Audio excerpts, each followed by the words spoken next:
एक समय था जब मुंबई सिर्फ दो चीजों के लिए जाना जाता था, एक अंडरवर्ल्ड डॉन्स और दूसरा क्रिमिनल्स के लिए। ये सब शुरू हुआ था 1950 के दशक में, जब मुंबई पर तीन लोग अपना कब्जा जमाने की फिराक में थे। पहला अफगानी करीम उर्फ शेर खान, दूसरा तमिलनाडु का हाजी मस्तान और तीसरा वरदराजन मुदलियार उर्फ वर्दा भाई। ये तीनों जब 1930 में मुंबई आए थे तो उस वक्त 400% इम्पोर्ट टैक्स लगता था। तो इन लोगों ने टैक्स को चकमा देकर इलीगल इंपोर्टिंग में अपना पैर जमाना शुरू किया। और क्योंकि ये तीनों गैंगस्टर्स मिलजुल कर समझौते के साथ सारा काम कर रहे थे तो इन्हें आपस में कभी कोई दिक्कत नहीं आई और 20-25 सालों तक जब सब कुछ स्मूथली चल रहा था। लेकिन इसके बाद इन गैंगस्टर्स में एक और नया गैंगस्टर मुंबई में अपना चौथा हिस्सा लेने के लिए तैयार हो रहा था, जिसका नाम था दाऊद इब्राहिम, जो कि इन तीनों में से किसी के साथ भी समझौता करने को राजी नहीं था। वो चाहता था कि वो अकेला ही पूरी मुंबई में इलीगल काम करे और उसके आगे कोई और दूसरा कंपेटिटर के लिए जगह ही ना हो। पर फिर ऐसा कुछ हुआ कि दाऊद इब्राहिम और इन तीनों अंडरवर्ल्ड डॉन्स को किसी से खतरा महसूस होने लगा और वो था मन्या सुर्वे। हे एवरीवन, मैं हूं नम्रता चौहान और आज हम बात करेंगे बेहतरीन फिजिक, शातिर तेज दिमाग और इतना पढ़ा लिखा होने के बावजूद भी अंडरवर्ल्ड की दुनिया में काम करने वाला मन्या सुर्वे की, जो कि उस वक्त मन्या भाई के नाम से भी मशहूर था। और मन्या ही वो पहला व्यक्ति था जिसका मुंबई पुलिस ने इनकाउंटर कर दिया था। मन्या सुर्वे का पूरा नाम मनोहर अर्जुन सुर्वे था और उसका जन्म 1944 में महाराष्ट्र के रत्नागिरी में हुआ था।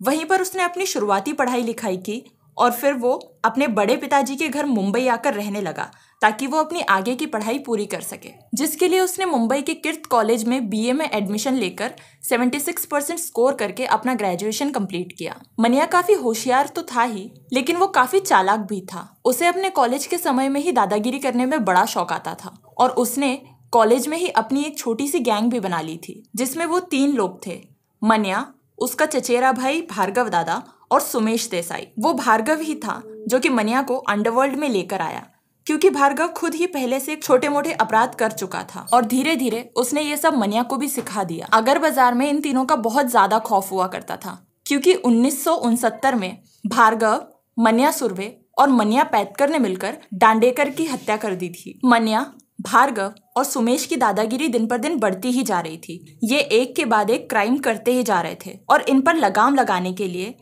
पुलिस इंस्पेक्टर दाबोरकर ने इन तीनों को गिरफ्तार कर कोर्ट में पेश किया, जहां इन तीनों को कोर्ट के द्वारा उम्र कैद की सजा सुनाई गई। जिसके बाद मन्या को पुणे के येरवड़ा जेल में रखा गया, जिसके बारे में ये भी कहा जाता है कि मन्या जेल में जाकर वहां से अपनी अलग गैंग बनाकर और ज्यादा बड़ा गैंगस्टर बनकर बाहर निकला। और मन्या को इस जेल में रहने का फायदा ही हुआ। उसे जेल में ही कुछ ऐसे लोग मिल गए जो कि वहां अपनी सजा ही काट रहे थे और इन लोगों के साथ मिलकर मन्या ने जेल में ही अपनी गैंग बना ली और अपोजिट गैंग, जो कि सुहास भटकर की थी, उसके लोगों को जेल में ही मारने लगा। मन्या का येरवड़ा जेल में इस कदर आतंक फैला देखकर प्रशासन ने उसे रत्नागिरी जेल में शिफ्ट करने का फैसला लिया, जिससे कि मन्या काफी गुस्से में था। तो इसीलिए रत्नागिरी जेल में मन्या ने भूख हड़ताल शुरू कर दी और इन सब चीजों के चलते मन्या एक इंग्लिश बुक पढ़ा करता था जिसमें कि ऐसे क्राइम्स की कई कहानियां होती थी। अब मन्या हड़ताल पर तो बैठ गया था, लेकिन इस वजह से मन्या का वजन तेजी से घटने लगा और तबीयत भी काफी बिगड़ने लगी, जिसे देखते हुए उसे जेल से अस्पताल में दाखिल किया गया इलाज के लिए।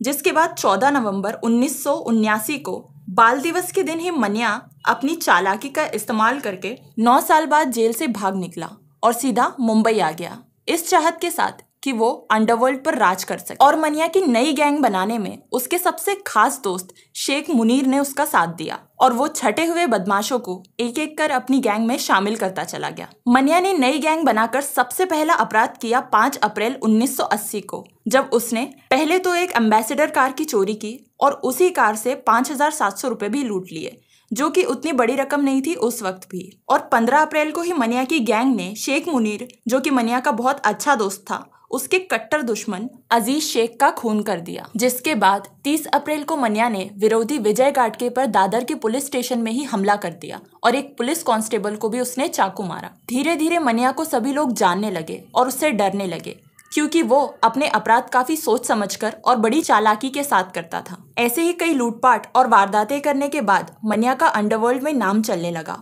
और पठान गैंग जो कि करीम लाला की थी, वो भले ही हाजी मस्तान के कहने पर दाऊद के बड़े भाई की कास्कर गैंग से समझौता कर चुका था, लेकिन वो कास्कर गैंग को सबक सिखाना चाहता था, जिसके लिए पठान गैंग मनिया सुरवे से मुलाकात करती है और सबीर कास्कर की हत्या की सुपारी दे देती है। जिसके बाद मनिया सुरवे सबीर कास्कर को सिद्धिविनायक मंदिर के पास ही स्थित एक पेट्रोल पंप पर गोलियों से भून देता है। और जब ये खबर अखबारों में छपी तो सभी लोग हैरान थे ये सोचकर कि आखिर किस में इतनी हिम्मत थी जो कि दाऊद इब्राहिम के बड़े भाई को मार सके। जिसके बाद आगे चलकर दाऊद को जब पता चलता है कि उसके भाई की हत्या मनिया ने ही की थी, जो कि अभी अंडरवर्ल्ड में अपने कदम ही जमा रहा था, और यहीं से दाऊद और मनिया की दुश्मनी की शुरुआत हुई। और मनिया की अंडरवर्ल्ड में बढ़ती पकड़ को देखकर दाऊद इब्राहिम और पठान गैंग भी चिढ़ने लगे, क्योंकि मनिया इन दोनों गैंग से आगे निकलने की कोशिश कर रहा था। मनिया ने कई पुलिस वालों की हत्याएं भी करनी शुरू कर दी थी, जिसके बाद उस वक्त के मुंबई क्राइम ब्रांच के ऑफिसर इसाक भगवान ने मनिया सुरवे को पकड़ने के लिए एक टीम बनाई। और जब मनिया को ये बात पता चली तो वो कुछ समय के लिए मुंबई में ही छुप गया और वो हमेशा अपने ठिकाने बदलता रहता था। इधर मनिया की गैंग के सारे लोग एक के बाद एक पुलिस की गिरफ्त में आते चले जा रहे थे और दाऊद अपने भाई के हत्यारों को एक के बाद एक मौत के घाट उतारता जा रहा था। और क्योंकि उस वक्त पुलिस का सबसे बड़ा सिरदर्द पठान गैंग थी, तो पुलिस पठान गैंग को खत्म करने के लिए भी इनडायरेक्टली दाऊद का इस्तेमाल कर रही थी। एक दिन जब पुलिस को एक टिप मिली कि 11 जनवरी 1982 को मनिया दोपहर के 1:30 बजे वडाला के अंबेडकर जंक्शन पर आने वाला है। दरअसल मनिया वहां एक ब्यूटी पार्लर से अपनी गर्लफ्रेंड को पिकअप करने के लिए टैक्सी में जाने वाला था, जो कि उस ब्यूटी पार्लर में ही अपना काम किया करती थी। तो पुलिस की टीम ने वडाला जंक्शन को चुपचाप चारों तरफ से घेर रखा था। और जब मनिया जैसे ही वहां पहुंचा तो टैक्सी से बाहर निकला और उसे तभी पता चल चुका था कि वहां पुलिस मौजूद है। तो वो बस अपनी रिवॉल्वर निकालकर फायर करने ही वाला था कि पुलिस ने उसके ऊपर एक के बाद एक कई गोलियां चला दी। और जब मनिया गिरा तो पुलिस उसे उठाकर 10 मिनट की ही दूरी पर एक अस्पताल मौजूद था, वहां ले जाने लगी।